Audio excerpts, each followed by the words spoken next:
Moving on. Here's what we did last time.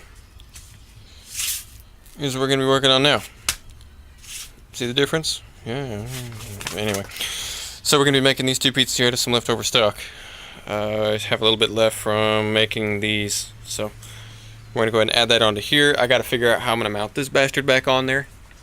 Plus, kind of make this thing look somewhat better. But yeah, we're going to be mounting a bar here and a bar here, and that's how it's going to attach to the cart.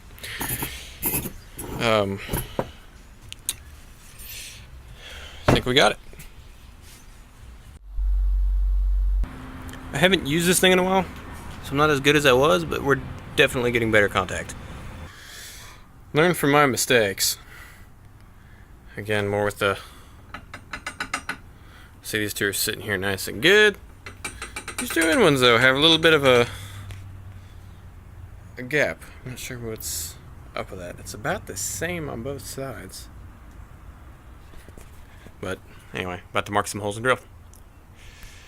Focus. There we go.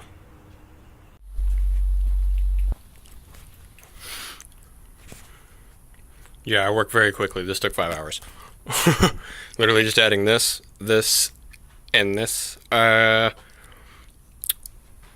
Yeah, chain's gonna be short. That's only gonna be held in by 3 bolts, and that block bearing's only gonna be held in by 1 bolt due to some other constrictions in there that I didn't account for or plan. So I think that's gonna work as is. Shouldn't have any problems with that. That's supposed to be a little more on there, and this thing's twisted due to the angle it's sitting at up here, but it's okay.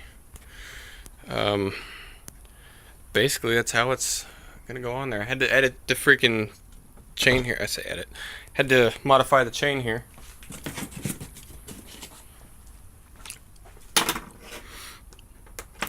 So, if you're like me, you don't have a breaker tool, angle grinder, and a punch vise, and a BFH, of course. So, couldn't even get it out of the wedge. Kind of started beating on it to move that out of my way, but now I have a keychain accessory, I guess.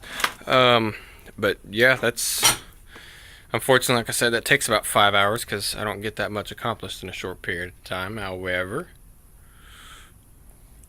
works for me.